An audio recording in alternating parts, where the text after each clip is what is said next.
जय श्री राम। प्रेम से बोलिए फनी महाराज की जय, हनुमान जी महाराज की जय।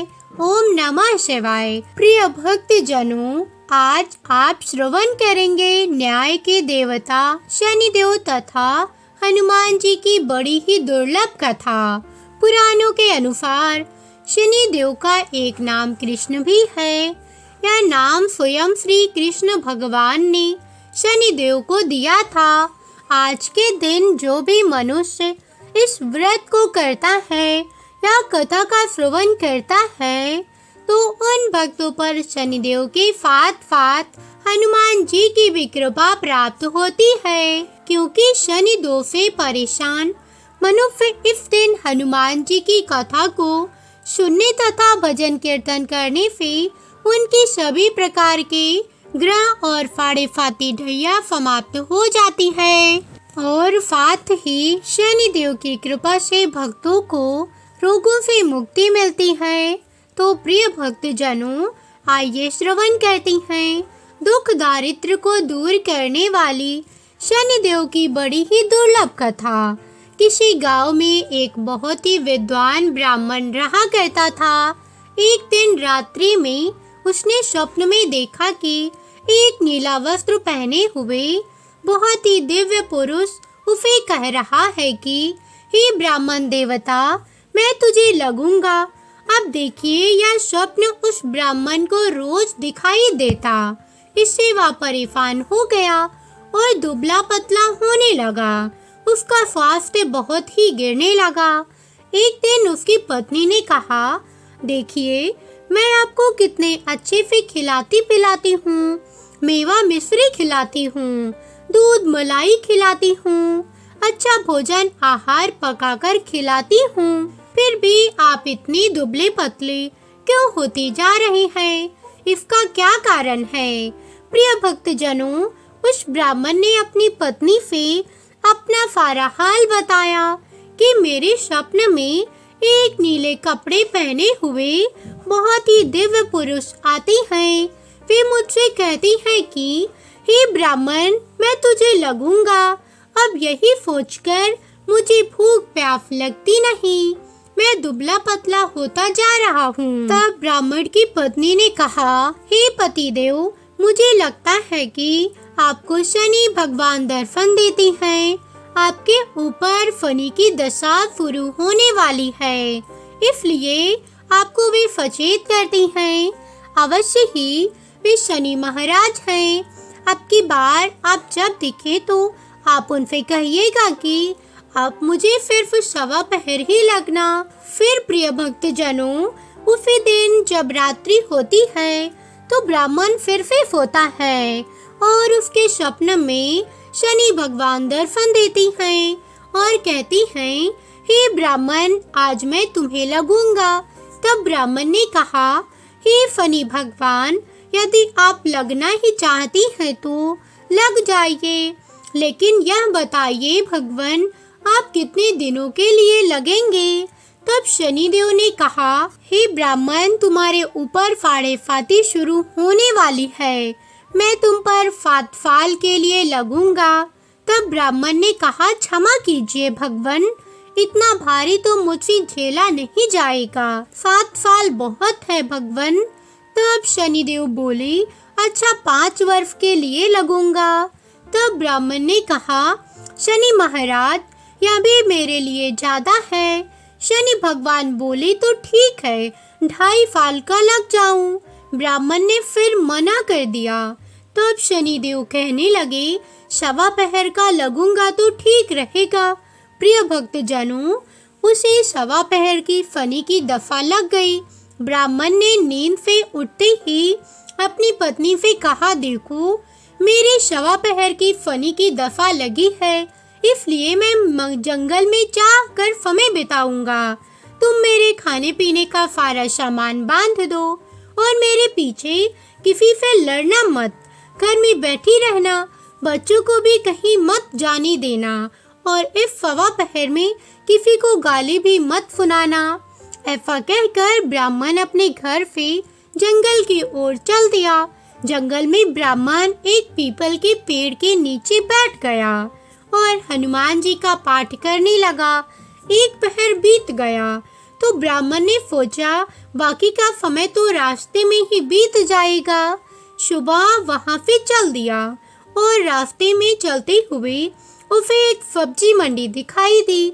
उसने सब्जी मंडी में से एक बड़ा सा कद्दू खरीदा। कद्दू खरीदकर अपनी चादर में लपेटकर वहां से चल दिया। तभी रास्ते में शनि महाराज एक साधु का वेश बदलकर उसके पास आती हैं और कहती हैं, तुम्हारी चादर में क्या है? ब्राह्मण ने कहा, हे साधु महाराज, मेरी इस चादर में तो कद्दू है। साधु ने कहा, अच्छा कद्दू है तो दिखाओ। जब ब्राह्मण ने अपना चादर दिखाया तो आश्चर्य से उसमें तो उस राज्य के राजा के बेटे का कटा हुआ सर था।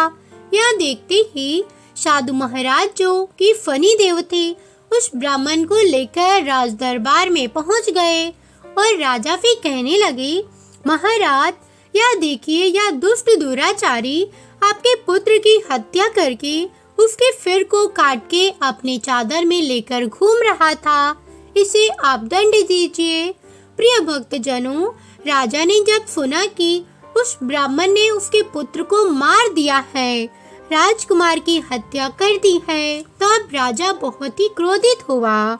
उसने कहा, मुझे मत दिखाओ, मुझसे यह सब कुछ देखा नहीं जाएगा। हे सैनिकों, तुम इसे तुरंत ले जाओ और इसे सूली पर चढ़ा दो। जब नगर में यह समाचार कि राजा के पुत्र का सिर कट चुका है, तब ब्राह्मण ने उसकी हत्या कर दी है, तो नगर में एक हाहाकार मच गया और उस ब्राह्मण को सैनिक सूली पर चढ़ाने के लिए ले गए। जब फांसी पर चढ़ाने ही वाले थे, तब जैसा कि नियम होता है, मरने वाले से उसकी अंतिम इच्छा को पूछा जाता है। तो सैनिकों ने भी ब्राह्मण के अंतिम इच्छा को पूछा। सैनिकों ने कहा, हे ब्राह्मण, बताओ तुम्हारी अंतिम इच्छा क्या है?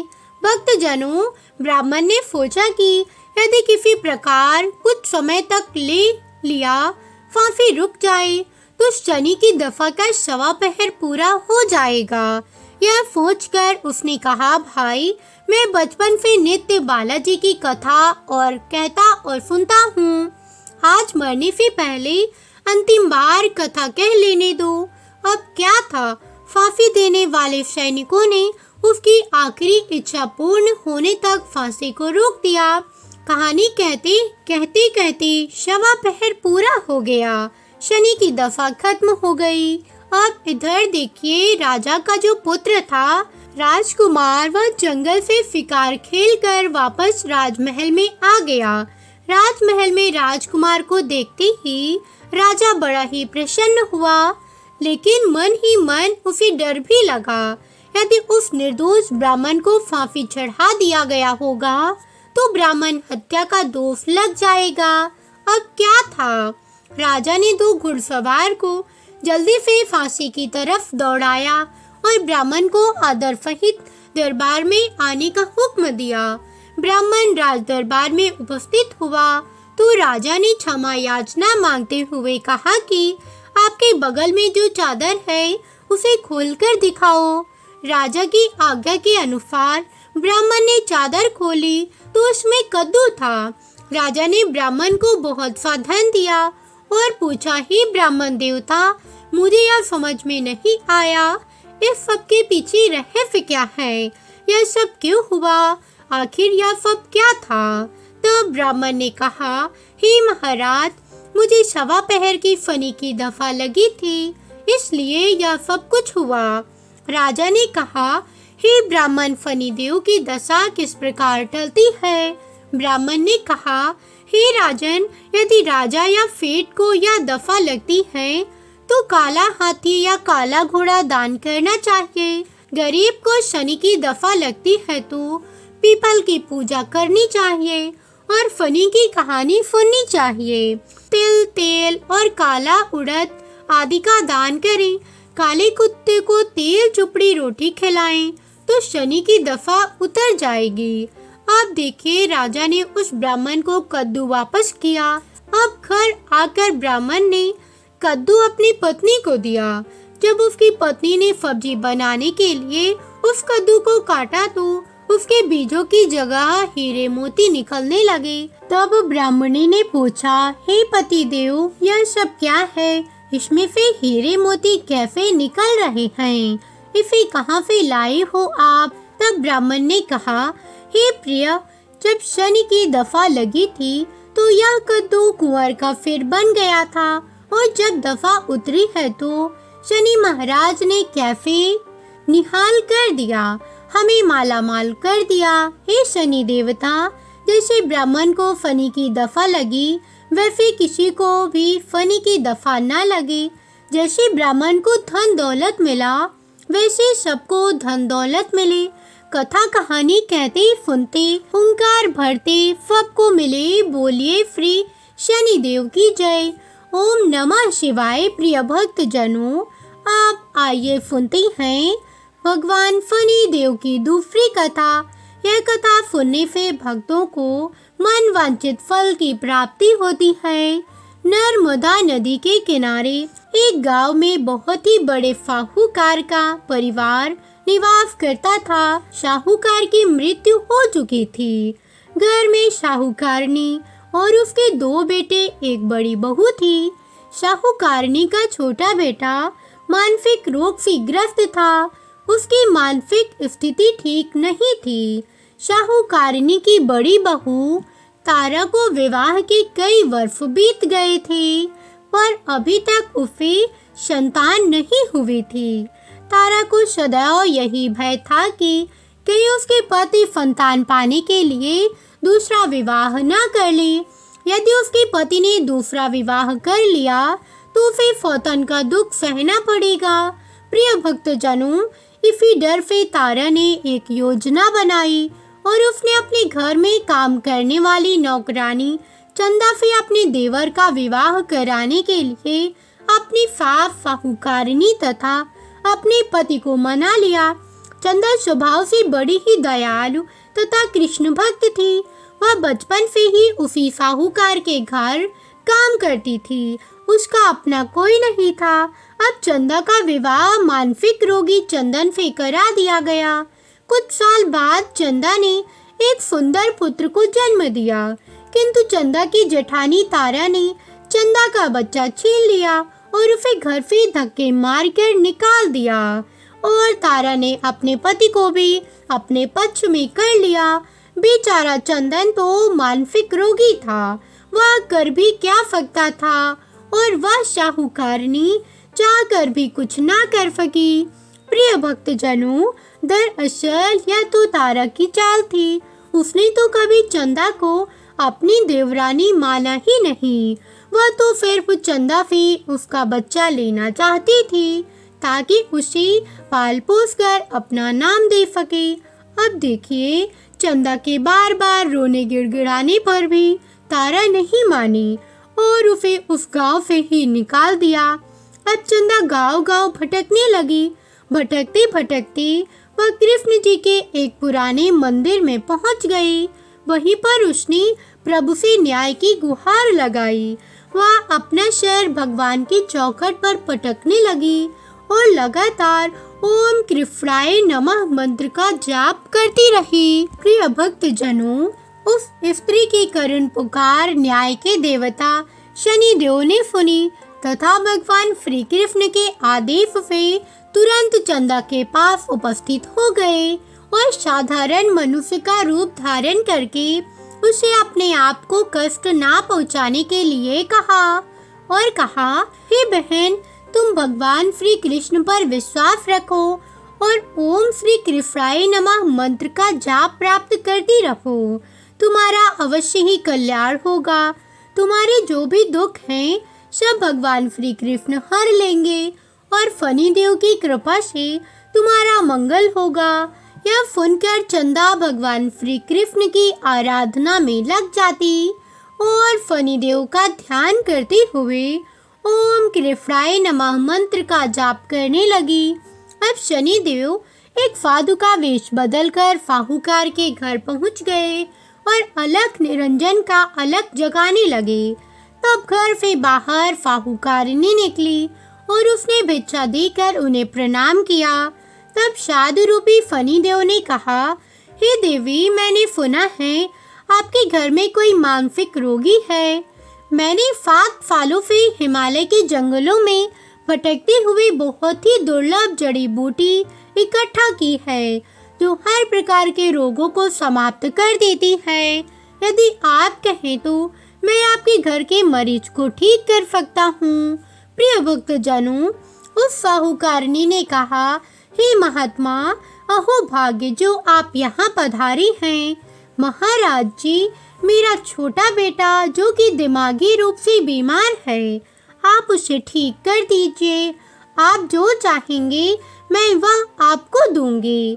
आइए, घर के अंदर आइए। साहूकारनी ने अपने बेटे चंदन को साधु महाराज को दिखाया, जो अब चंदा के चले जाने से बहुत ही दुखी था। साधु महाराज ने अपने कमंडल से जल निकालकर उसे अभिमंत्रित करके चंदन को पीने के लिए दिया। उस जल को पीते ही चंदन बिल्कुल ठीक हो गया और साधु महाराज ने तारा को भी बहुत समझाया कि वह चंदा का बच्चा उसे वापस कर दे और अपनी गलती को स्वीकार कर ले, किंतु नहीं मानी। वह तो उल्टे ही साधु महाराज को डांटने लगी। इस बात से रुष्ट होकर भगवान फणिदेव की दशा तारा को लग गई और वह मानसिक रोगी हो गई। उसका एक हाथ लकवा से ग्रस्त हो गया। साधु महात्मा की बताई अनुसार चंदन अपनी पत्नी चंदा को घर ले आया और अपनी पत्नी, बच्चे और माँ के साथ हंसी खुशी जीवन व्यतीत करने लगा।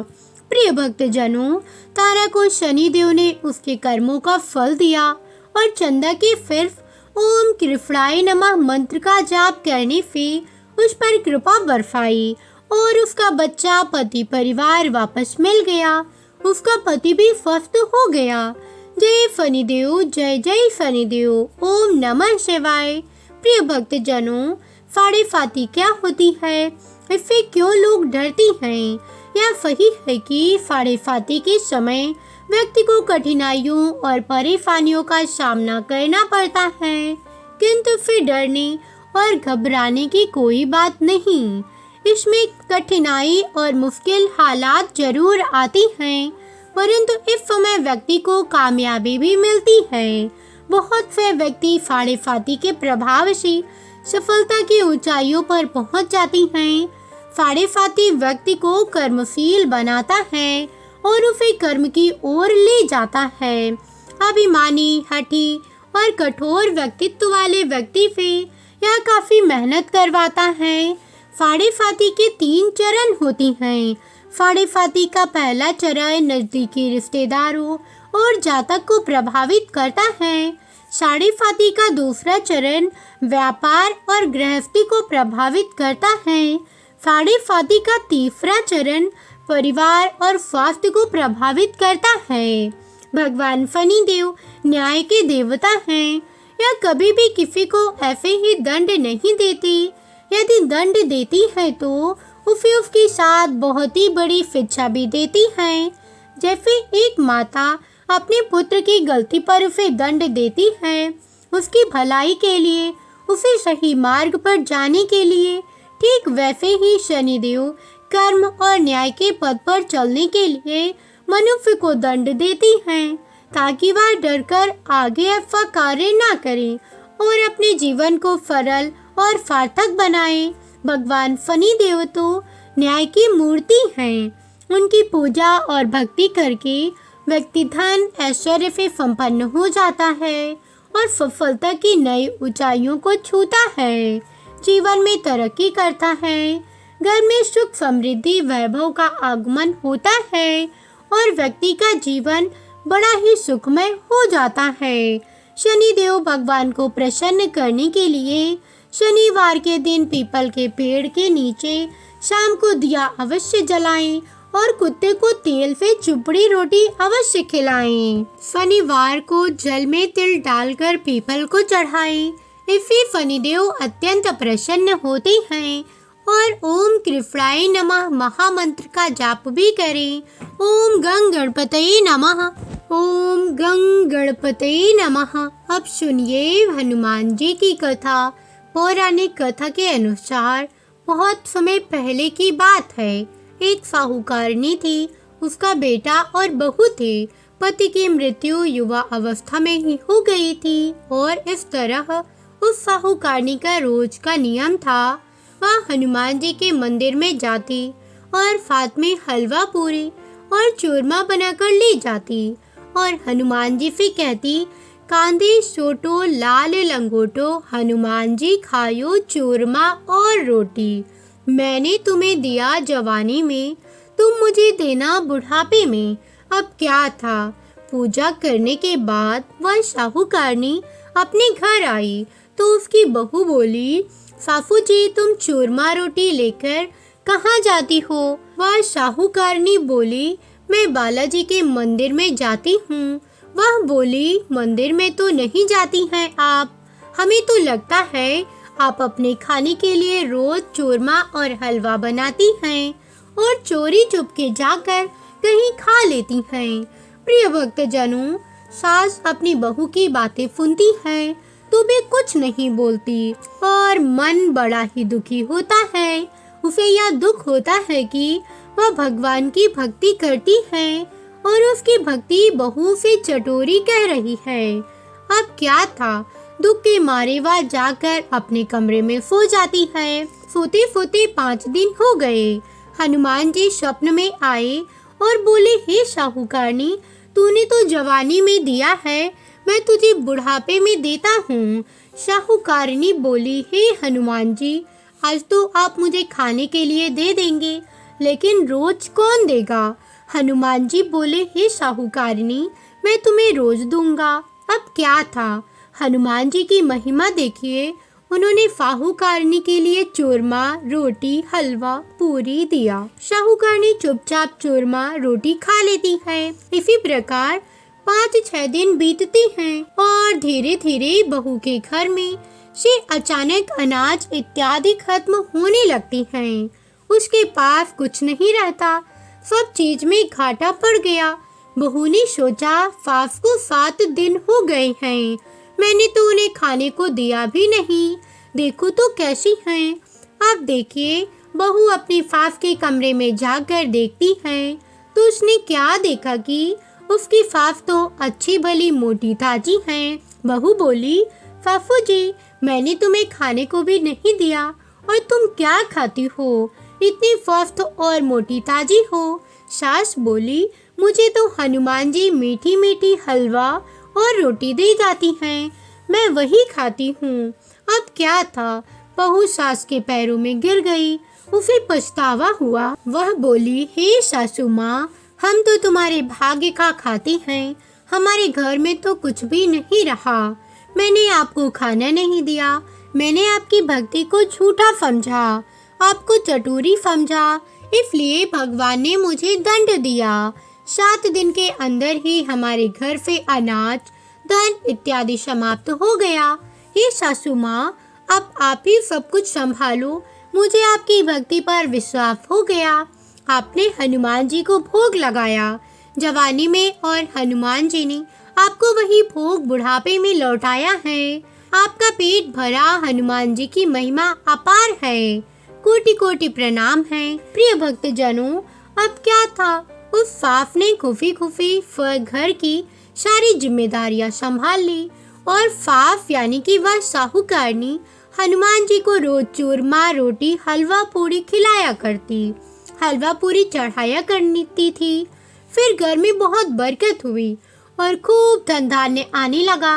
हे हनुमान जी महाराज, हे बालाजी महाराज, जैसे आपने उस साहूकारनी को दिया वैसे सबको देना, सबके घर में अन्न धन के भंडार भरे रखना, सबका भला और मंगल करना। इस कथा कहानी को कहने सुनने वाले तथा हुंकार भरने वाले सभी को देना। बजरंगबली हनुमान जी की जय। ओम नमः शिवाय। प्रिय भक्तजनों, दूसरी कथा है मंगल देवता की कथा। एक नगर में एक वृद्ध रहती थी, उसका एक ही पुत्र था। उस वृद्ध की हनुमान जी पर बहुत गहरी आस्था थी। वह हर मंगलवार का व्रत करती थी और हनुमान जी की पूजा आराधना करती थी। एक बार हनुमान जी ने अपनी भक्तिनी उस वृद्ध महिला की श्रद्धा का परीक्षण करने का विचार किया। हनुमान जी साधु का वेश धारण कर वृद्ध के घर गए और पुकारने लगे कि है कोई हनुमान भक्त जो हमारी इच्छा पूर्ण करे। तब आवाज उस वृद्ध के कान में पड़ी। पुकार सुनकर वृद्ध जल्दी से बाहर आई और साधु को प्रणाम कर बोली, आज्ञा महाराज। हनुमान जी वेशधारी साधु बोले, मैं भूखा हूँ, भोजन करूँगा, तुम थोड़ी सी जमीन लीप दो। वृद्ध दुविधा में पड़ गई। अंततः हाथ जोड़कर बोली, महाराज, लीपने और मिट्टी खोदने के अतिरिक्त आप कोई दूसरी आज्ञा दें, मैं अवश्य पूर्ण करूंगी। साधु ने 3 बार प्रतिज्ञा कराने के बाद कहा, तू अपने बेटे को बुला, मैं उसकी पीठ पर आग जलाकर भोजन बनाऊंगा। यह सुनकर वृद्ध घबरा गई, परंतु वह प्रतिज्ञाबद्ध थी। उसने अपने पुत्र को बुलाकर साधु को सौंप दिया। साधु ने वेशधारी हनुमान जी ने वृद्ध के हाथों से ही उसके पुत्र को पीठ के बल लिटवाया और उसकी पीठ पर आग लगवा दी। आग जलाकर दुखी मन से वृद्ध अपने घर में चली गई।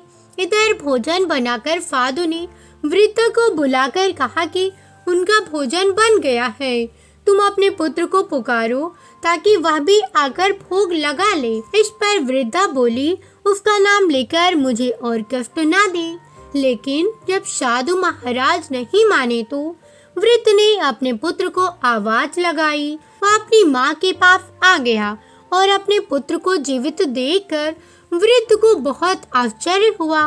वह साधु के चरणों में गिर पड़ी। तब हनुमान जी अपने वास्तविक रूप में प्रकट हुए और वृद्ध को भक्ति का आशीर्वाद दिया। प्रेम से बोलिए शंकर भगवान की जय, बजरंग बली की जय। प्रिय भक्तजनों, अब सुनिए हनुमान जी की तीसरी कथा। पौराणिक कथा के अनुसार ऋषि नगर में केशव दत्त नामक एक ब्राह्मण अपनी पत्नी सावित्री के साथ रहती थे। केशव दत्त के घर में धन संपत्ति की कोई कमी नहीं थी। नगर में सभी केशव दत्त का सम्मान करते थे, लेकिन केशव दत्त के पास कोई संतान न होने के कारण वह बहुत चिंतित रहता था। दोनों पति पत्नी हर मंगलवार को हनुमान जी की पूजा करती। विधिवत मंगलवार का व्रत करते हुए वर्षों बीत गए। ब्राह्मण बहुत निराश हो गया, लेकिन उसने व्रत करना नहीं छोड़ा। कुछ दिनों बाद केशव दत्त हनुमान जी की पूजा करने के लिए जंगल में चला गया। उसकी पत्नी सावित्री घर में रहकर मंगलवार का व्रत करने लगी। दोनों पति पत्नी पुत्र प्राप्ति के लिए मंगलवार का व्रत विधि पूर्वक करने लगे। सावित्री ने अगले मंगलवार को व्रत किया, लेकिन किसी कारणवश उस दिन सावित्री हनुमान जी को भोग नहीं लगा सकी और उस दिन वह सूर्यास्त के बाद भूखी ही सो गई। काम की अधिकता के कारण उससे यह भूल हो गई थी। अगले मंगलवार को हनुमान जी को भोग लगाए बिना उसने भोजन करने का प्रण कर लिया। अब क्या था, 6 दिन तक भूखी प्यासी रही। 7वें दिन मंगलवार को सावित्री ने हनुमान जी की पूजा की, लेकिन तभी भूख प्यास के कारण सावित्री बेहोश हो गई। हनुमान जी ने उसे स्वप्न में दर्शन देते हुए कहा, उठो पुत्री, मैं तुम्हारी पूजा से बहुत प्रसन्न हूँ। तुम्हें सुंदर और सुयोग्य पुत्र होने का वर देता हूँ। यह कहकर हनुमान जी अंतर्ध्यान हो गए। उसी समय सावित्री ने उठकर हनुमान जी को भोग लगाया, स्वयं भोजन किया। हनुमान जी की अनुकंपा से सावित्री ने एक सुंदर शिशु को जन्म दिया। मंगलवार को जन्म लेने के कारण उस बच्चे का नाम मंगल प्रसाद रखा गया। अब देखिए, कुछ दिनों बाद सावित्री का पति केशव दत्त घर लौट आया। उसने मंगल प्रसाद को देखा तो सावित्री से पूछा, यह सुंदर बच्चा किसका है? सावित्री ने प्रसन्न होते हुए कहा कि मुझे हनुमान जी ने दर्शन दिए हैं और पुत्र प्रदान करने की सारी बातें, सारी कथा अपने पति को कह सुनाई। लेकिन केशव दत्त को उसकी बातों पर विश्वास नहीं हुआ। उसके मन में पता नहीं कैसे यह कलुषित विचार आ गया कि सावित्री ने उसके साथ विश्वासघात किया है।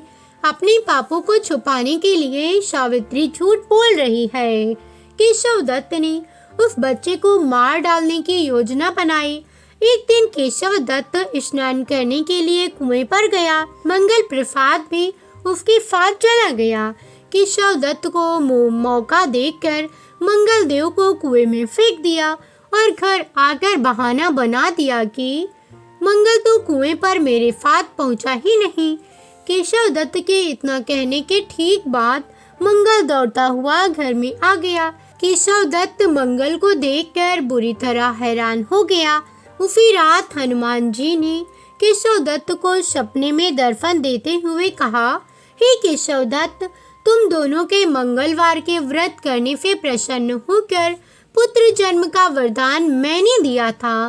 तुम फिर अपनी पत्नी पर शक क्यों करते हो? उसी समय केशव दत्त ने अपनी पत्नी सावित्री को जगाकर उससे क्षमा मांगते हुए स्वप्न में हनुमान जी के दर्शन की सारी कहानी सुनाई। केशव दत्त ने अपने बेटे को हृदय से लगाकर बहुत प्रेम किया।